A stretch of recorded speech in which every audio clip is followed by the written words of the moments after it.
Hey everybody, it's Helen Moses, your voice and messaging coach, and today I'm talking about how to think of something to say. So for that, I'm going to put on my thinking cap, which I figured this would be kind of funny because I don't normally wear these things. But there you go. Let's see. Okay, this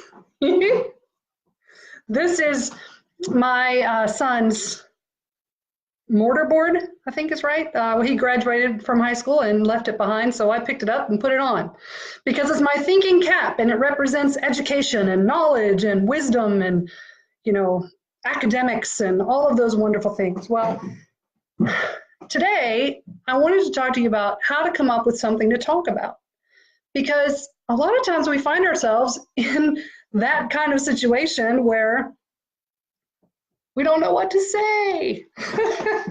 Look, it's Keith. Hi, Keith. I'm so glad to see you. Happy belated birthday.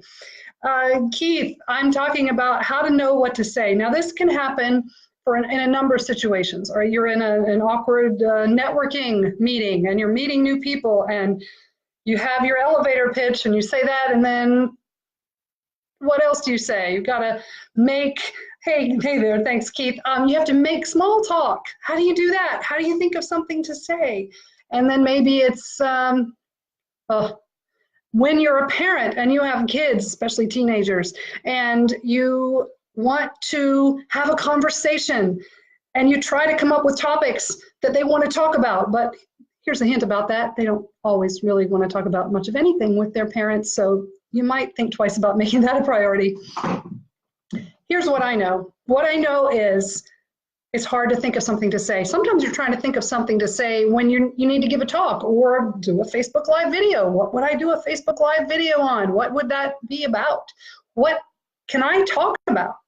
Well, part of finding your voice is recognizing that there are things you take for granted that you do every day, like tying your shoes or putting on makeup or fixing the right combination of healthy things for a lunch, or planning your route and checking the weather and knowing what to wear and knowing if you ride your bike, like I know Keith does a lot, if you ride your bike, is this the best way, the best day to ride your bike? How do you do it? Let's break it down. It's really funny. Okay, so it's sort of serious and sort of not serious, but what are you an expert in? Things that you can do daily without thinking about them that you might typically take for granted. Those are things you're an expert in. If you have a particular profession, whether you're an entrepreneur or work for a company, you have a large set of skills that you could probably teach other people. And you can take the skills that you know in your work environment and apply them outside of life. Just like right now, I'm talking about finding a topic of what you might want to say.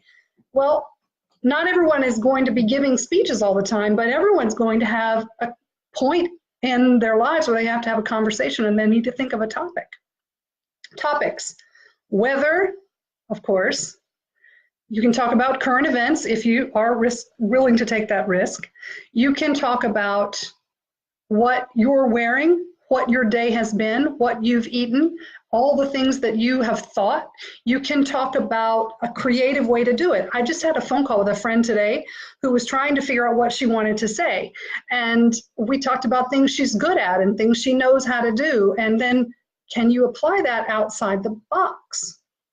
For example, if you know how to scramble eggs, could you teach someone how to scramble eggs but apply it to something else where you have to break something open first before you can use what's inside? And the magic of doing what you do when you scramble the eggs could be transformed into the magic of what you do when you do what you do with what you just broke open. And how even though it's broken, say scrambled eggs, look at that. You broke the eggshells and those eggs were just so beautiful, but you broke them. But now they've turned into scrambled eggs and they are delicious. You have just taken an example of something as basic as scrambled eggs and applied it to many things in life. When things get broken, you can turn that into something good.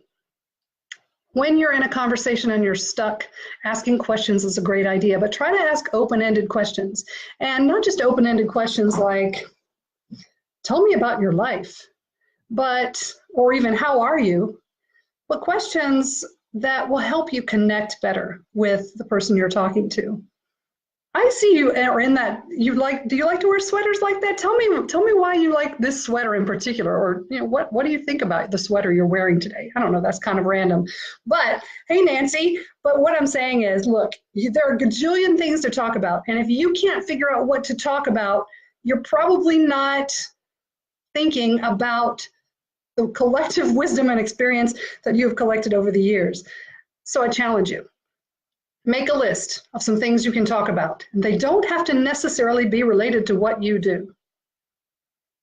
Just things you can talk about. And you know what else? You could even keep that on your phone. You could keep that in your back pocket. When you're at that networking meeting, you could take a quick look at it before you go into some conversations.